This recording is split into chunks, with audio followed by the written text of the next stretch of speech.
Olá pessoal, estamos de volta com mais um vídeo do nosso curso de automação de testes. Eu sei, novamente estou vacilando aí, mas devo dizer que me empolguei agora para voltar ao conteúdo devido aos comentários de vocês. Tem uns comentários um pouco mais, não tão delicados, mas tudo bem, não me importa. Eu sei que realmente é ruim, né? Eu já tive essa experiência de estar acompanhando conteúdo e o conteúdo pausou, mas, enfim, ciência, eu não vivo disso, né? Então, paciência. Mas sei da importância que é isso, ter um conteúdo, né, pelo menos com a qualidade que eu tento fazer, né, eu não falo só a qualidade do, não só a qualidade do vídeo em si, mas a qualidade do material e a dinâmica que eu uso lá. É o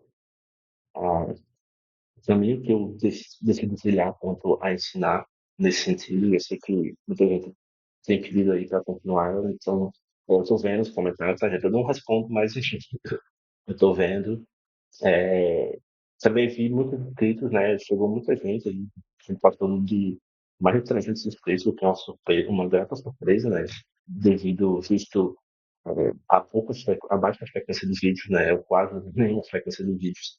Então, fico muito feliz com isso. Mas, enfim, sem mais delongas, vamos para o nosso vídeo. É, nós vamos continuar exatamente dando parâmetros, né? No último vídeo, a gente estava no módulo 3, que é os fundamentos de automação. E aqui, nesse vídeo, a gente vai dar seguimento ao módulo, vai iniciar o módulo 4. O vídeo vai ser completo só o módulo 4. E a gente vai falar sobre localizadores. Só lembrando para vocês que qual é a dinâmica aqui, como é que funciona a dinâmica. Eu não uso mais a apresentação, né, como tinha antes. Eu tenho o meu site aqui, né, vocês podem acessar, está sempre na descrição do vídeo, aí na descrição do canal também. E eu apresento a aula através do conteúdo aqui do site, tá? Então, se vocês forem aqui em cursos, você pode dar uma olhada depois no site, tem outras informações, tem informações sobre mim, tem a parte de blog aqui, por exemplo, tem alguns artigos, mas realmente eu preciso voltar a postar, até sobre uma versão do projeto aqui, mas nem está nessa versão, preciso retomar e postar. Tem, tem até um artigo aqui sobre teste de API, então bem legal também, que a gente vai falar no nosso curso, não tão profundo, mas vai falar. Mas se for aqui em curso, vai ter o nosso curso aqui em andamento. Inclusive, tem alguns spoilers aqui que vocês podem ver dos futuros cursos, né? E aí eu não estou dizendo que, assim que terminar esse curso de automação, que a gente vai terminar ele, eu vou terminar ele, com certeza vamos, né? Peço paciência de vocês, mas não necessariamente nessa ordem, mas são temas que eu pretendo trazer, né? São temas que eu pretendo trazer.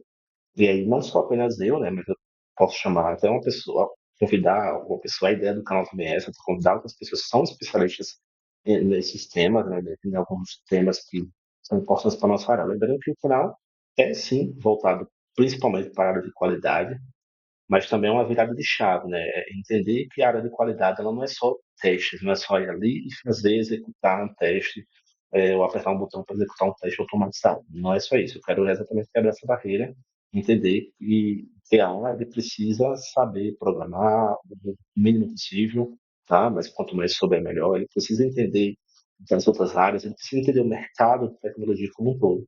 Ele precisa entender o negócio da tecnologia como um todo. Isso é muito importante. Esse é o nosso propósito. Tá bom, mas vamos lá. Se for acessar aqui em curso, nós temos os nossos módulos, aqui são 9 módulos, né? E eles são bloqueados, né? Os que ainda não tiveram aula estão bloqueados, né? Então, mas já está tudo montado o conteúdo, realmente só é gravar, tá, gente? Não dá para gravar. Eu espero que nesse momento que eu estou aqui gravando, eu já consiga gravar os dois módulos. E a gente já passou desde o módulo 0 até o módulo 3, né, o último vídeo, e agora a gente vai para o módulo atual, que é o módulo 4. E aí, qual é a ideia aqui? A ideia é que eu vou apresentar a aula através desse conteúdo, tá? A gente vai passar por conteúdo, a gente vai ler o conteúdo, eu vou comentando algumas coisas que eu achar pertinente e vamos mostrando também no nosso site, o site que a gente está usando de exemplo, que é o Salsi Demo, ok? Tem alguns exercícios aqui, eu não vou fazer todos eles. A ideia é que na aula eu faça um ou dois para mostrar o exemplo, e aí depois vocês façam ele sozinho como dever de casa, né? Inclusive tem até, você pode até, por exemplo, estou fazendo um aqui, eu coloco como concluído e ele vai dando progresso aqui. E é bem legal, tá bem legal essa parte aqui dos instantes dos. Você pode recolher, né, para não mostrar a resposta. Enfim, você tem aqui uma dica, você tem a solução. Então você pode tentar fazer sozinho, se não conseguir, tem a dica lá, ou tem a solução em si. Beleza? E a ideia é que vocês peguem isso aqui e depois joguem lá no VS Code e já vão montando o projetinho que a gente vai ter no final. Ok? Bom, e aqui também vocês podem ativar o modo leitura, que é o modo apresentação, que é o modo que eu vou ativar aqui para apresentar para vocês. Mas vamos lá, já 5 minutos só falando aqui na introdução. Esse é o problema de todo esse intervalo de vídeos, porque toda vez que eu volto eu tenho que dar uma explicação um pouco maior. Mas enfim, espero que esteja bom para vocês, já dei um zoom aqui, eu acho que assim talvez fique melhor. Mas vamos lá, então. Vamos falar sobre localizadores hoje, uma parte muito importante da automação. Na verdade, sem entender esse conceito de localizadores, a gente não tem automação. De fato, não tem. Então, o que são localizadores? Né? O locators, tá? Eu costumo chamar de locators, mas localizadores, enfim, mas só em português. Então, eu posso falar aqui por localizadores ou locators, é a mesma coisa, tá, gente? Então, um locator, ele é um objeto que representa como encontrar um elemento. é, E aí, quem pode já ter mexido com outros frameworks, por exemplo, o Selenium, se tem ali Query Select, enfim, que executa imediatamente e pode retornar nulo, o Playwright ele só busca o elemento quando uma ação é executada. E tenta novamente até ele acontecer. Isso é legal do Playwright, é uma diferença com os outros frameworks de teste, de automação, porque ele não só tenta encontrar, mas ele tenta de novo até que aquele elemento esteja pronto para ocorrer a ação que é pretendida para ele. Né? Como assim? Vamos dizer que eu estou esperando, eu preciso clicar no botão de login, que é o nosso exemplo aqui. Eu preciso clicar nele. Percebam que aqui eu estou instanciando, né, com uma variável, estou apontando o meu localizador. Ou seja, eu já tenho o meu localizador aqui. Tá? Depois a gente vai entrar em detalhes do que é cada coisa. A gente vai fazer isso no site mesmo, mostrar no site. Eu coloquei ele como uma variável constante, né? E coloquei ele aqui. O meu localizador é esse, é o botão.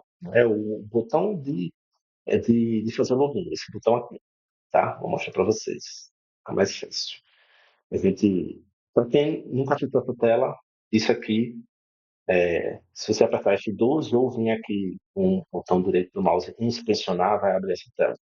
Com o F12 também. Isso aqui, gente, isso você foca em Elements, só que é um DOM, né? O DOM, ele é um código por trás aqui do site. O código, a gente consegue ver o código front-end, perdão, o código front-end do site aqui, tá? Seja HTML, seja o que for. Mas basicamente é isso, o HTML do site está todo aqui, né? E perceba que ele segue essa estrutura. Se você já mexer um pouco com o HTML, você vai conhecer bem essa estrutura, mas eu não quero explicar sobre isso aqui. E ele segue a gente chama de árvore, né? Essa árvore do Doom, né? Então, cada peça da árvore é um elemento, tá? E, por exemplo, um título é um elemento, um campo é um elemento, um botão é um elemento, ok? Para a gente automatizar, para a gente escrever um teste automatizado, o teste ele não vê, a automação ele não vê a tela como humano, como a gente está vendo aqui, certo? O computador, o framework, né, o Playwright, vamos dizer assim, ele enxerga o endereço exato da apelação, ok? Vamos chamar assim, o endereço exato. E que endereço é esse? É o localizador, é o locator, certo? É o elemento do locator. Então, se a gente for fazer uma analogia, é como se é um prédio com apartamentos, ok? E aí, para chegar naquele apartamento, ela precisa de um endereço preciso. Se for enviar, ninguém envia carta hoje, que exemplo, que analogia. Mas enfim, vocês vão entender. Para você enviar uma carta para aquele prédio, para aquele apartamento, ela precisa ter um endereço exato. No prédio você tem vários apartamentos. Então você vai mandar uma encomenda, melhor, né? Vou tirar uma encomenda para um apartamento específico, o apartamento 13, apartamento 14, apartamento 101 que tem no prédio, tem no apartamentos, você precisa do endereço exato. Você tem o número do apartamento. Se você enviar só o prédio, vai chegar na portaria e ninguém vai ter que pesquisar, vai ter que procurar quem é a pessoa. Então você precisa ter uma encomenda, a rua, é, o número do prédio, o andar, né? É até bom colocar o andar que é o apartamento, e o nome do apartamento em si. O locator é esse endereço. O locator, o localizador, é o endereço exato do elemento dentro do HTML aqui do front-end do site. Basicamente é isso. E se a gente clicar aqui nesse botãozinho, desse ícone aqui, que é uma setinha, ele vai dar a possibilidade de você inspecionar, fazer a inspeção, né, inspecionar diretamente, o inspect, né, diretamente aquele local que você quer fazer uma ação, certo? O exemplo que a gente está dando aqui é o botão, aqui o botão do login. Então percebam que é um login, você tem alguns elementos aqui dentro desse botão, tá? Tem algumas coisas, isso aqui é muito bom, é raro ter tudo isso assim tão detalhado. Se você tem uma classe, você tem um data teste, que é muito importante para a gente, inclusive. Você tem um ID, você tem o tipo do, do, do elemento aqui, que é um submit, né? É um botão de submit. Você tem um valor, que é o texto aqui, né? O value. Você tem até um name, né? Um name que é o login boot. E aqui, e aí, enfim, esse é o localizador exato desse botão aqui. Você vê quando eu passo o mouse em cima, que ele já traz direto para cá. Perceba que ele abriu aqui a árvore, ok? Então, o localizador é isso, né? O localizador é isso. Teste com seletores tradicionais quebram quando a página ainda está carregando, e aí eu vou falar sobre isso. O localizador ele espera automaticamente o elemento existir, ser visível e estar visível antes de agir. Isso elimina a maioria dos flakes. Flakes é quando a gente tem um teste automatizado e falha uma vez, passa na outra vez, falha novamente. Isso é um flake, é um estranho, é um teste estranho, né? Tem alguma coisa estranha acontecendo ali, que não necessariamente é um bug, por exemplo. E aí, para a gente criar o locator aqui, né? Que nesse exemplo, né? Que está por um só, mas vamos imaginar que fosse aqui enfim, o ID, por exemplo, o login boot, ou a classe, não importa. Pode ser qualquer um deles, vai funcionar.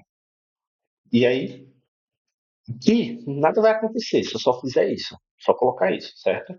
Mas quando eu coloco também isso aqui, o await login ponto clique, o que é que eu estou colocando aqui? Estou colocando o localizador e a ação que vai acontecer naquele localizador. Ou seja, o que é que eu quero fazer aqui? Eu quero clicar no botão login. Basicamente isso. Então, o localizador é isso. O localizador é o endereço, é a direção que eu vou comando que eu vou dizer, olha, eu preciso clicar. Mas eu preciso clicar onde? Preciso clicar no botão do login. Então, o locator é o endereço para onde eu vou executar uma ação. Basicamente é isso. Ok? Basicamente é isso. Aqui a gente tem algumas outras coisinhas, que é o auto wave, né? Uma espera específica ali do Playwright, por exemplo. Tem essa função, né, do Playwright, que ele espera o seletor, então ele está realmente esperando o seletor, e aí, quando esse seletor ficar visível, então ele vai esperar até que aquele seletor esteja ali. Ele vai esperar o seletor, e quando ele estiver visível, ele vai clicar. Esse auto-await, ele elimina a necessidade de esperar. Por exemplo, no Playwright, não preciso fazer isso aqui. Isso aqui eu não preciso fazer no Playwright. Por quê? Porque essa espera automática, né, esse auto-await, essa espera automática já existe no Playwright. Em outros frameworks, eu preciso adicionar essa espera, mas no Playwright não, porque já está inclusa, vamos dizer assim, nas funções, né, do localizador. Então, eu preciso localizar. Ok? Por configuração, ele espera até 30 segundos ou é 5 segundos. Eu não me recordo agora. Eu acho que aqui está 30, mas eu acho que é 5 segundos. Mas isso é totalmente configurável. Você pode configurar para o tempo que você quiser. Claro, isso vai impactar na qualidade do seu teste. Os localizadores também eles são reutilizáveis, né? Aqui no Playwright, por exemplo. Vi esse exemplo aqui. Eu tenho a variável, né? Esqueci uma variável. E eu quero pegar a label de algum campo. Que no caso aqui é o campo e-mail, por exemplo. Deixa eu ver se é igual aqui. Acho que não, porque aqui está o username. Vamos ver se tem. Aqui seria. Aqui a gente não tem nenhuma. Não tem, não foi um bom exemplo, porque a gente não tem a label aqui. Mas, enfim, não importa. Poderia ser qualquer coisa. Mas aí, se eu precisar utilizar novamente em outro local, eu vou utilizar. Não tem problema nenhum. Não tem problema nenhum. Por exemplo, eu estou digitando algo, é um teste que eu vou digitar e depois vou digitar novamente. Vou limpar e vou digitar novamente. Ele é reutilizável, através da variável. Isso aí até não está nem relacionado ao projeto, está relacionado ao programação em si, né? A reutilização da variável. Ok? Esse é o nosso primeiro tópico sobre locators.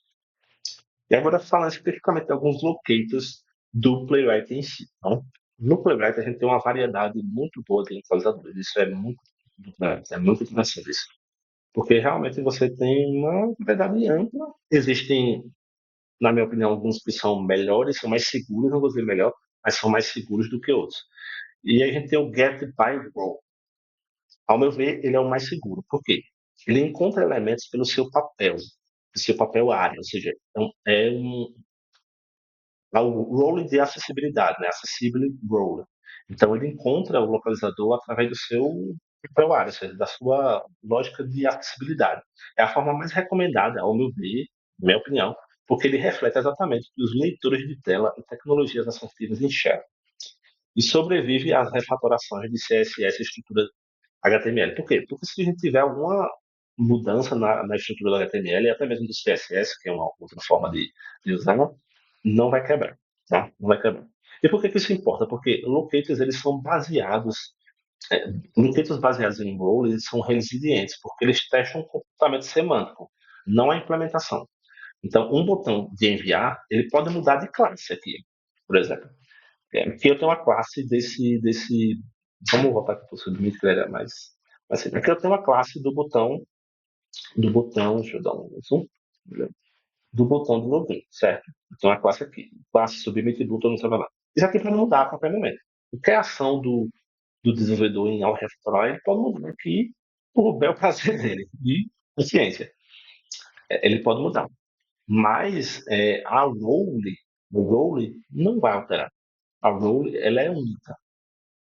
A role é única, porque, por exemplo, o texto, raramente o texto aqui vai mudar esse texto, essa role aqui de login. Raramente ela vai mudar, certo? O tipo, por exemplo, é um submit aqui, beleza? Então, raramente vai mudar. Agora, aqui, beleza. E aqui, pegando um exemplo, deixa eu tentar trazer isso aqui para o verso. Para ficar um pouco melhor. Isso. Fica melhor da gente visualizar. Preciso tentar fazer essa parte para expandir um pouquinho mais.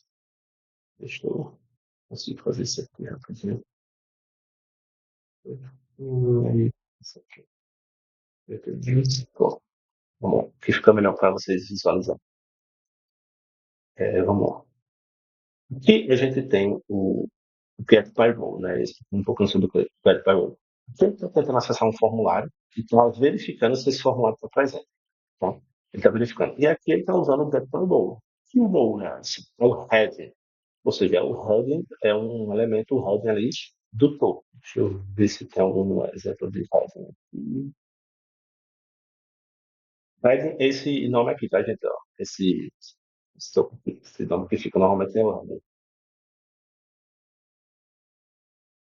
Ok? Ou esse aqui, perdão. É. Normalmente fica esse nome que está em cima da UFAM. Ok? E aqui tem até o level, tem bastante coisa. Aqui é o name. Se eu quisesse pegar o heading aqui do login, eu poderia usar esse name aqui. Heading, get by role heading e o name login button. Ele é mais seguro, tá? É mais seguro. Ah, aqui vou dar um exemplo, enfim. Ele vai fazer uma marcação também usando o checkbox, ou outro tipo usando o get by role, mas um checkbox, ou seja, ele está marcando um checkbox. E, por exemplo, é o botão de entrar, então a gente poderia usar ali também a mesma coisa, tá?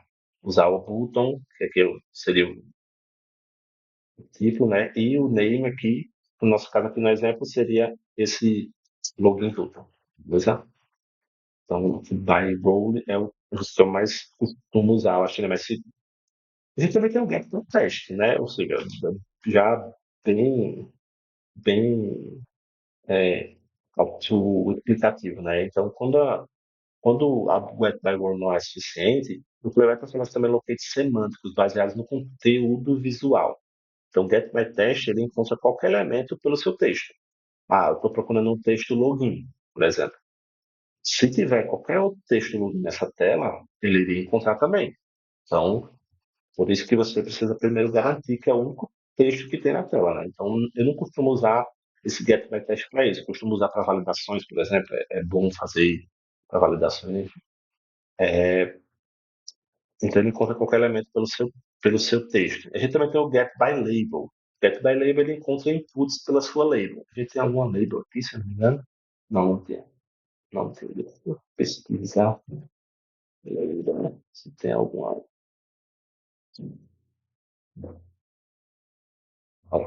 Uma área label aqui. Né? Obviamente, eu estou pesquisando aqui, mas é algo que não necessariamente estará visível nessa tela. Né? Está no HTML em si, mas pode não estar visível nesse momento na tela. Então, é o GetByLabel. A gente também tem o Get by Placeholder. Ele encontra inputs. Normalmente são campos de inputs.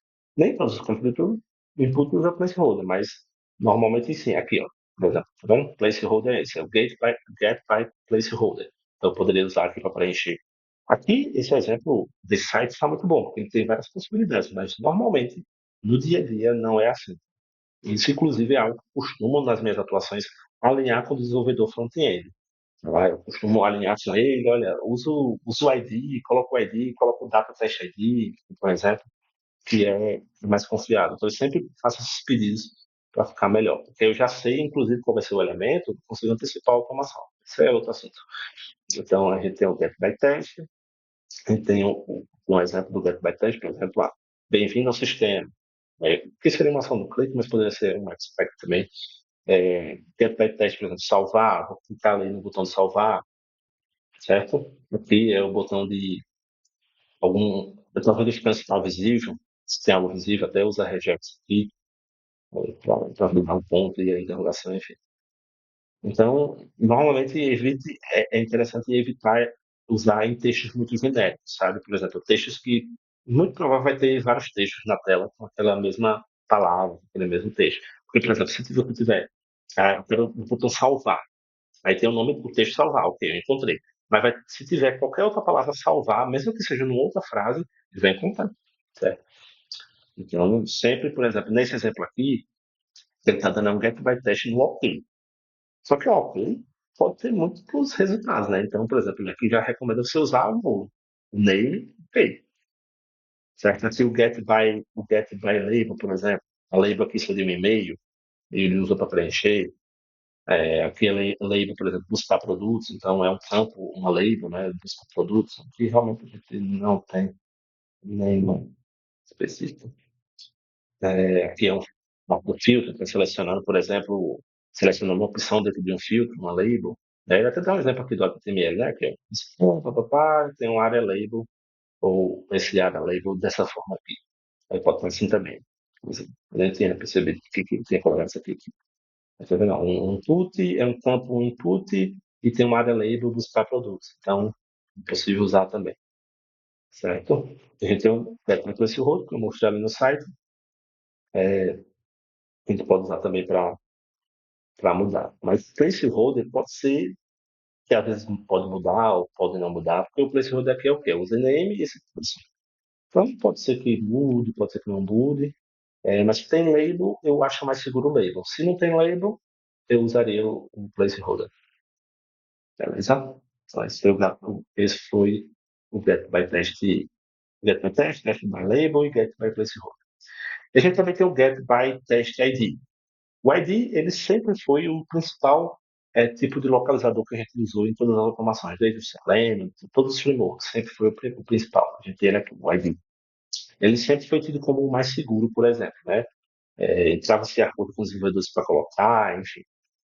E o que a gente vai testar ali, ele encontra elementos pelo seu atributo data test ID, né? Quando eu falei ID, né? Mas na verdade é o data test ID, especificamente o data test ID. Eu acho que esse data test aqui funciona, inclusive. Vou fechar depois.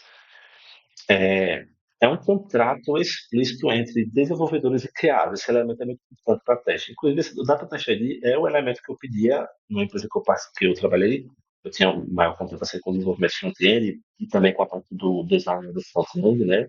Antes de implementar. Então, o que, que eu pedia? Eu pedia para o desenvolvedor front-end colocar o data test ID que ele ia usar na tela, ele já colocava lá, em cada canto, dentro do protótipo do Figma ali. Então, eu já sabia como seria o localizador. Então, eu conseguia antecipar a automação, isso é bem legal. Era o elemento que eu usava, eu sempre pedia para colocar o data test ID. Então, por isso que ele fala que é um contrato explícito entre desenvolvedor e cliente, porque costuma se pedir esse. Test IDs são estáveis, eles só mudam se alguém realmente for lá e mudar. Porém, eles poluem o HTML com informações que só existem para testes. E às vezes o pessoal não costuma não gostar porque essa informação ali no elemento, no HTML, vai servir só para teste, só para isso, não vai servir para nenhuma outra coisa, tá? Então, às vezes o pessoal não curte muito. É que o uso básico dele é basicamente isso aqui, ó, get by test ID, submit form. Então, é bem simples. Ele vai ter um nome, né? Ele vai ter. Vamos dizer que seja isso aqui, o data test seria esse aqui, né? Normalmente é data test ID mesmo. Isso aqui eu acho que não funciona. Pronto, o username aqui seria. Então, vai ser esse. Sempre vai ser esse. Então, a forma de usar é muito simples, né? Page.getByTestID e passando o nome dele, que vem estar, né? Eu posso usar até para um visible aqui, um expected, validar se está visível, aqui para um clique também, enfim. Por padrão, o Playwright ele já recomenda ali que você usar o data test ID, tá? Mas não é uma regra. Deixa eu ver se aqui no exemplo a gente tem. Ver aqui se a gente tem. Clicando na payroll. Quando usar e quando evitar, né? Então, evite, por exemplo, rolar, role de texto, tornar o texto mais claro. Tipo, evite isso, né? Use sempre o get by role, ele é mais semântico, ele é mais legível. Use o teste ID com componente sem semântica clara, tá? Sem semântica clara, assim, não está claro o que é aquilo. Como eu estou falando, o que quer dizer semântica clara? É um botão. É um botão que tem uma ação de clique. É, são coisas específicas, são coisas bem claras, bem óbvias, né? Vamos dizer assim. Aí, por exemplo, ele está dando um exemplo aqui de usar num drag, seja um drag to aqui, primeiro, seja só para arrastar. Não é um drag and drop, é um drag to aqui. Então, assim, mas se você fizer um acordo lá com o desenvolvedor e ele começar a colocar em tudo data test ali, feito, tudo ótimo, é seguro. Porque, pelo menos assim, você está fazendo o contrato ali com ele que ele vai usar. Então, é um recurso importante também, você pode usar em última instância, ali, se você conseguir esse acordo. Tá? CSS Selectors. Normalmente a gente usa ele com page.locator. Dá para usar o ID também dessa forma aqui. O que é então esse CSS Selectors? O Playwright ele aceita seletores CSS diretamente. São úteis quando você precisa de precisão na estrutura do DOM e quando os locators semânticos não são suficientes. Então ele é quase em último falo, tá? Eles são poderosos, mas eles são frágeis. Quando qualquer refatoração de classes ou estrutura HTML pode quebrar o teste. Use-o como penúltima, última ali, situação. Tá? Então, os básicos seria esse. Então, você sempre usa assim ponto locator, né? De forma genérica. E aí, como é que monta, né? Esse CSS Select, por exemplo. Vou pegar um exemplo aqui que eu acho que ele vai seguir aqui. Senão a gente monta aqui rapidinho. Ó, vamos lá. Eu tenho o botão é um input, né? Aqui de, de login, né? Do e-mail, da parte do e-mail. Então, o que é esse CSS? Eu estou pensando aqui no input, então eu tenho um input, e eu estou dizendo que eu tenho um input do tipo o quê? No nosso caso aqui, o type é esse aqui, ó, teste. Não é muito seguro, tá vendo? Nesse caso aqui não é seguro, pior, só tem ele na tela. Legal, que bom. Então, aqui eu estou dizendo, o que eu estou dizendo? Eu estou dizendo que eu tenho um input, né, um campo de input, com o tipo dele é teste, né? É teste. Vamos ver o de login aqui, como é que ele está, como person. Então, percebam que ele é preciso, é preciso, mas também pode ter alguma alteração aí. Então, realmente, só que perceba que ele é um pouco mais trabalhoso de construir. Se tiver aqui construir ele meio que na mão, né? Com a ajuda de IA, e você consegue desenrolar Mas precisa entender, obviamente. Então ele é um pouquinho mais chato. Antigamente a gente precisava passar horas, às vezes, só procurando, montando isso aqui. Era muito é, sensativo, né? Agora com o Fluent você tem várias possibilidades, então isso é muito bom. Então percebo que demora um pouquinho, eu tenho que vir aqui montar, entender essa estrutura, né, de criar isso aqui. Então, realmente não é a melhor situação. Mas perceba que ele funcionou, ele é seguro. Tem até uns aqui bem estranhos, já usei muito esses assim, mas a gente não recomenda usar esses pseudo-seletores, como ele está chamando aqui. A gente também consegue fazer combinações e aí, novamente, gente, isso vai depender muito do site que você está trabalhando. Pode ser que o site que você está trabalhando, hoje em dia, pela minha experiência, pelo que eu tenho visto, não é tanto assim, tá? O pessoal já tem um conceito melhor de estruturar bem os elementos, os desenvolvedores, eles já conseguem, pelo menos uma classe, um ID sempre vai ter ali, é mais fácil, tá? Mas lá atrás, né, quando eu comecei na automação, quando eu comecei na área de qualidade, a gente não tinha isso. Tem esse tudo é site que é horrível. Então a gente tinha que montar essas estruturas enormes aqui, combinando, pegando o pai, o filho, o elemento pai, o filho, enfim, era muito ruim. Então é bom ter cuidado também com isso, né? É bom ter cuidado com o CSS, coisas de cores, de elementos, que são relacionadas à personalização dos elementos. É bom ter cuidado, ok? Então, realmente, ter cuidado. A gente também pode combinar locators, a gente pode fazer uma combinação de localizadores. Por exemplo, que percebam que são dois localizadores de lugares diferentes, que é um botão de submit, né? Imagino que seja esse, no caso do Type, tá. É esse aqui mesmo. É exatamente esse botão. Vamos ver se eu pegar aqui ele, acho que ele vai funcionar aqui. Quando a gente aperta Ctrl F, ele abre esse campinho, a gente coloca aqui, ó. Não funcionou, inclusive. O que seria o input, na verdade. Vou botar aqui, funcionou. Então a gente consegue encadear, né, os dois ali. Consegue fazer combinações, vamos dizer assim. Então, tem essa possibilidade também. Mas, realmente, essas coisas são últimos casos. Depende muito do seu perspectiva. E a gente também tem Expert. Expert era o que eu mais usava antigamente, principalmente no Selenium. Mas, realmente, hoje eu vejo cada dia mais morrendo. Mas, novamente, depende muito do site que você está atuando. Eu não vou entrar em detalhes. Realmente, vocês leem depois. É bem interessante. É bom saber, na verdade. Mas é um tipo específico, percebam aqui que é Expert, também usa Locator. Perceba que esses que usam Locator aqui são esses mais genéricos, que a gente falou, o CSS, tanto o ID também, o Expert. Então a gente passa Expert e vamos ver se vai funcionar. Acho que não funciona. Vai ter que ser aqui um input. Não, será um pouco mais preciso. Então, também tem essa possibilidade, mas realmente não não é a melhor situação. Até uns exemplos aqui, ó, por atributo, por elemento filho e tal, tem alguns cenários específicos aqui do que usar em CSS, Selector e Expert. Então é bem legal, recomendo a leitura. E boas práticas e hierarquia. Estou chegando ao final do nosso vídeo. Estou vendo aqui o tempo e já até passou um pouquinho. Existe uma hierarquia clara de preferência entre os localizadores do Playwright. Seguir essa ordem garante testes mais resilientes e legíveis de. Então, essas são as boas práticas aqui, falando boas práticas. Em primeiro lugar, get by role, como a gente falou. Semântico, acessível, prefira sempre isso. Segundo, get by label também. Terceiro, get by placeholder, get by test, enfim. Vai seguindo nessa ordem. Tem alguns antipáticos, né, que a gente deve evitar. Por exemplo, baseado em índice, a gente pode pensar também dessa forma, né, o CSS Selector, e, por exemplo, aqui eu estou dizendo, por que esse dois aqui? Isso é um índice. Ou seja, eu estou querendo clicar no terceiro. Por que o terceiro? Isso aí tem um 2. Porque o zero conta aqui nesse caso do índice, tá? Então a gente começa com zero, um, dois. Então o segundo é o terceiro que está visível na tela. Desse elemento aqui, que eu não sei o que é, mas ele é o terceiro. Então perceba como é estável isso, como é instável, porque se mudar é muito frágil, porque se colocar mais um item, que eu imagino que seja um item do catálogo, se colocar qualquer outro item, vai quebrar. Ó, então isso é muito frágil. Já usei muito, usei muito esse suplemento, usei muito, mas a gente realmente não recomenda. Tem alguns aqui bem ruins mesmo.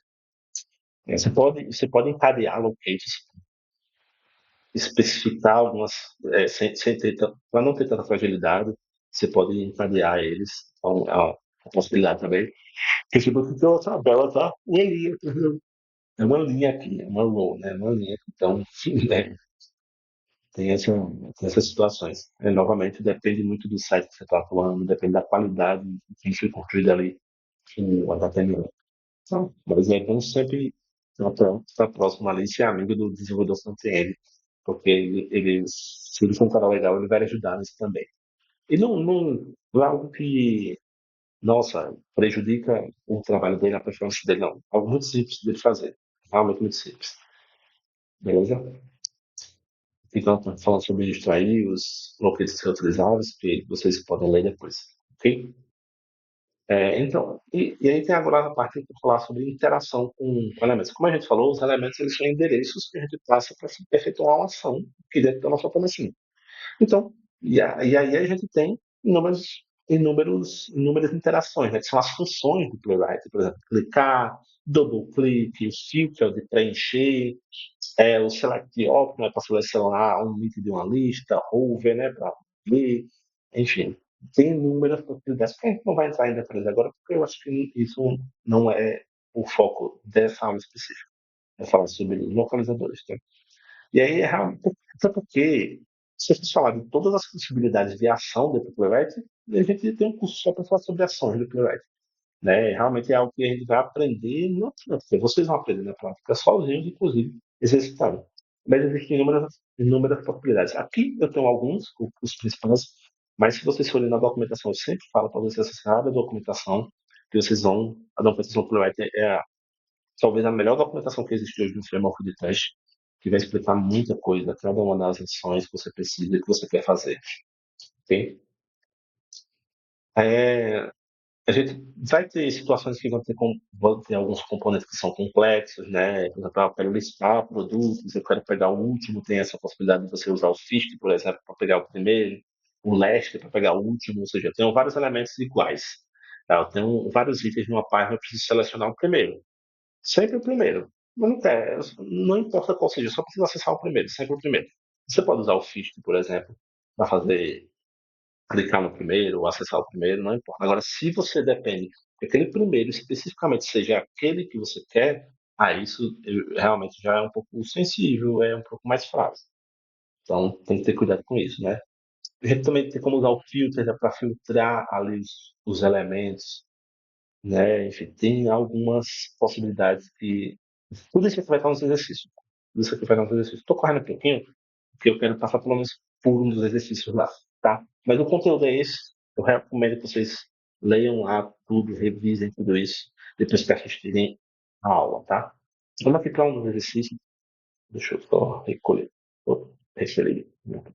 Aqui o primeiro é para encontrar os botões do login. Muito simples.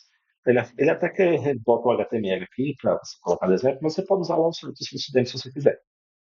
Tem um exemplo não está igual, tá? Como não está igual. E ele coloca esse exemplo aqui porque você consegue validar. Então vamos colocar a nossa resposta aqui. Eu preciso encontrar o elemento para o botão de login.